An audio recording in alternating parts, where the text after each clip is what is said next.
Coucou, c'est Maman Tab. Na yesuka ko beta bangunga. Ba larme na ngandeka na betaka. Parce que mon souci le plus profond est à la batu bazala équilibré na kachaba relation. C'est vrai que je peux pas éviter tous les problèmes, mais au moins ceux qui 2-3 personnes sur ma page ont pu quand même être orientés. Moi, ça me fait plaisir. Alors, alarme nanga lelo ezanini. Keba na mutu oyo awuti kokabwana. To azana processus ya kokabwana. Bino bato bwana processus ya kokabwana. Solution eza kolinga mwasi to mobali musu te.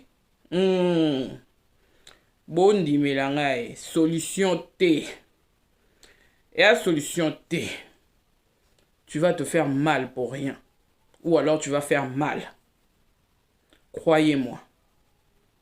Batu mingi tangu akomi na processus ya kokabwana. Sentiment oyo animera bango c'est plutôt sentiment ya colère, sentiment ya haine. Et puis surtout, le plus important, oizali sentiment ya peur. Kobanga. Kobanga nde e animera makasi parce que tu te poses la question, muto na umelinaï. Alors, soyi na obina tika. Et moi, je parle ici des vraies relations. Nazolo batina ba relation, ezoye banate mutu, mais dolo ba ma relation, batumi bale balinganaki. C'est la peur qui va plus envahir parce que tu vas te poser tant de questions qu'après cette relation, après cette personne, comment est-ce que je vais m'en sortir?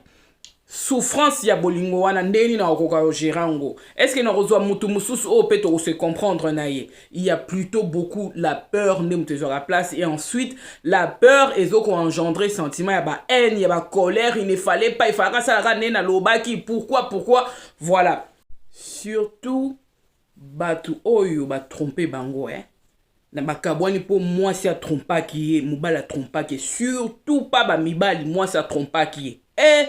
Mutu anso go linge et a pas au souffrir na vie. Po azana kati ya blessure moko ya osakanate. Ngana lobara bolingo eza lokola bale. Ba joueur ba 11 ba obeta. Mais na bolingo sur eza 2 personnes, il y a aussi des familles et tout. Mais le joueur le plus important c'est la femme et l'homme. Alors na kati ya obeta wana bazoki sani moko zoki. Vous comprendre? Alors tellement moko zoki ba obeta rara siffler que non bakata ba bimisa libanda pour qu'il ne peut se faire soigner abukani azoki na cheville asali ndenge nini to éviter mais mutu wana soye ba bien non loko aza un bon joueur ba tika ya continuer ko beta balle, je t'assure, soit il va trop se protéger en faisant les autres mal. Donc potane admettons que ça donc il se protège comme ça, il va trop se protéger. Ata soko be poussa na ka moi pembeni moi singeleka. Alors quand ça va que no boyo tout à potana et lui à son tour pour trop se protéger, il va commencer à frapper les autres. Pose mutu so a poussa pembeni na il aura l'impression que ayeka ko beta potana ngai. Il va frapper, va donner des coups sérieusement et ça ne va pas marcher ou soit il va lâcher. Ou soit il va lâcher barubandande à chaque fois si ko va comprendre que pota na ye eza awa à chaque fois l'adversaire na ye bando beta ye kaka na pota wana bando beta kaka na pota na pona nini po a lâcher bango ba chabi ozomona. C'est des relations typiquement toxiques ozomona.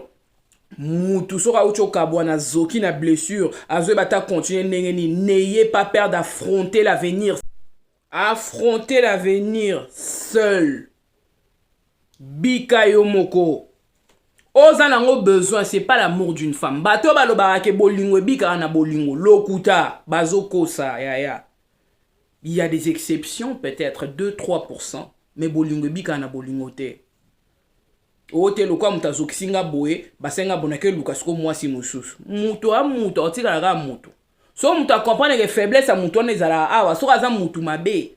Aba obeta oka na pota wana. D'où eza avantage, soit eza désavantageux pour na deux parties.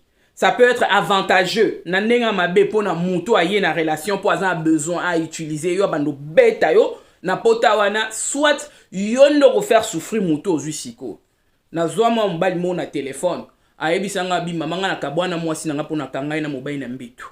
Meti lelo na tika na kolinga mwasi wana te na kana na makasi. Pourquoi? Parce que je réfléchis nyon surtout on a investi ça bolingo na biso bana toboti. Pourquoi est-ce que elle aurait pu me tromper? ozomona bakabwani directement na mwasi ba famille ba boyi mena motema na ye esila na nute malgré mwasi na sala ke kobo.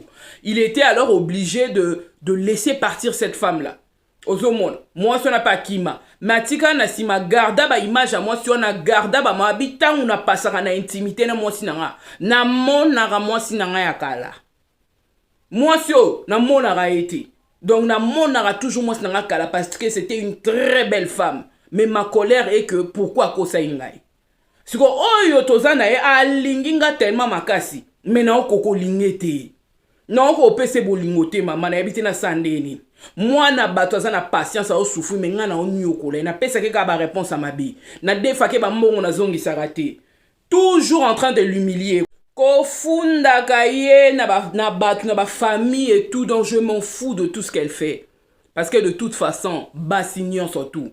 Bazana bangoga ndenge moko. Ozoyo kamaka muto azobimisa. Et pourtant moi sur aye na relation avec un cœur vrai. Aye kokuta na blessé de guerre ou abiki na noté. Sûrement voilà a outaki immédiatement de cette relation pour guérir à quelque soit moi si mususu tout. Ah attention. Outi na blessure ne va pas guérir dans les bras d'une autre femme ou d'un autre homme.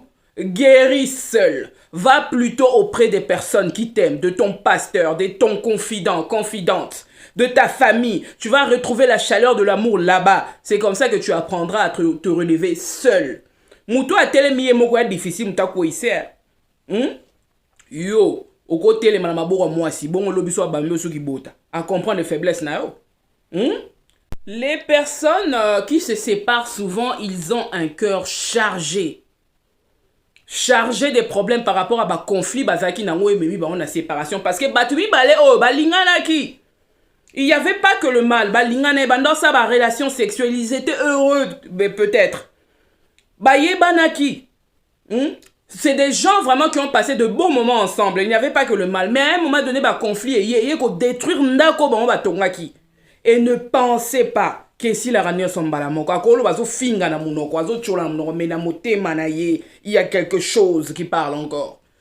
Aucho gagné na moi si comme mais moko pena vandi na mbeto a raisonner ba moment où bazai ko passer voilà na intimité que mobali yo aucho gagné na mobali mais on comprend était dans la côte na douche avec sokola azo kanisa moi si wana nde baba na passer ba intimité na bango. Ça c'est des choses qui arrivent hein. Dans l'intimité il se passe des choses. Zambe atala kate o batu ba la salibanda. Non.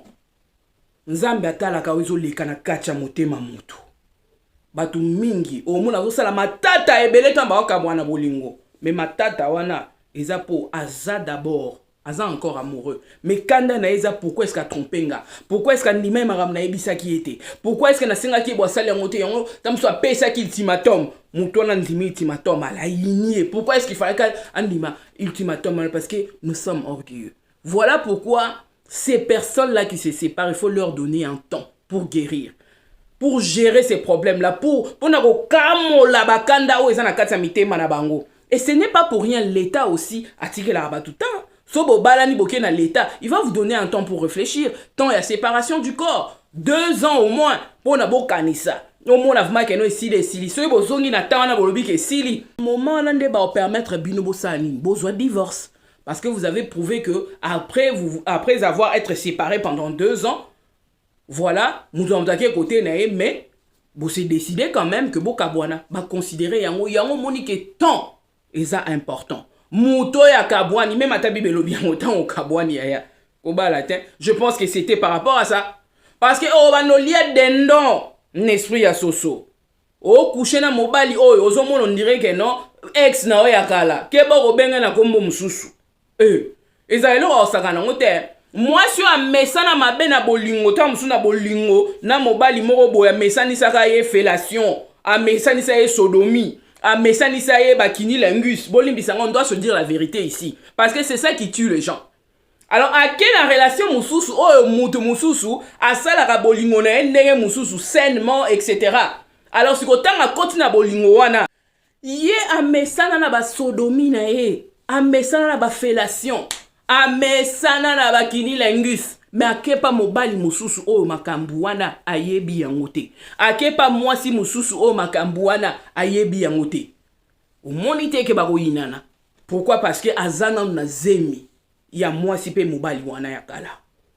Beaucoup de choses doivent guérir, hein. Bato ebele ba obunda bazo swana na miso ya bato. Mais na mutema bazo loba pourquoi? Il ne fallait pas. Bolingo esili bango na noté, il y a de l'hypocrisie, je vous assure, hein. Les gens sont menteurs. Surtout tant ozo sambisa bato ya mabala. Na munoko ba oloba maramususu mais na mutema maramususu ba osambela ke mama e alinganga kaka aboya mais ye na mutema le maramususu des hypocrites biso bato. Mais pour ezala vraiment vrai, il faut que ezo attend, muto a réfléchir. Bato mingi balela rabasi na bango kala baso lela mibala kala. Ti lelo azo lela mobali kala ti lelo alela ramosa kala na kati na e po ayebi ba bien o moso na banda osala e. Oui, que les gars, moi, c'est mobile, ils ont bondoki. Il faut vous comprendre. Et rappelez na bondoki, batumi ba ba longo li bilamba batika li bolumbu. Babando sala maramba bondoki siko. Oh, batu ba loka bolumbu te. Mais siko moi c'est mobile, il peut ba longo li bilamba ba sa mama bolumbu. Il faut te le la vérité, c'est la sorcellerie. Makila et sangani. Yango moni batu bazo pesa na ba sida ba maladie sexuellement transmissible parce que il y a quelque chose de puissant. Lelo koma oboyi na tongo boyi na midi bato ba sa bon ba parents surtout ba jeune lelo ba parents or relax na ba statut que no atiki a fingi a sali mena samutema na chambre zo kolela. Soyons vrais et sincères.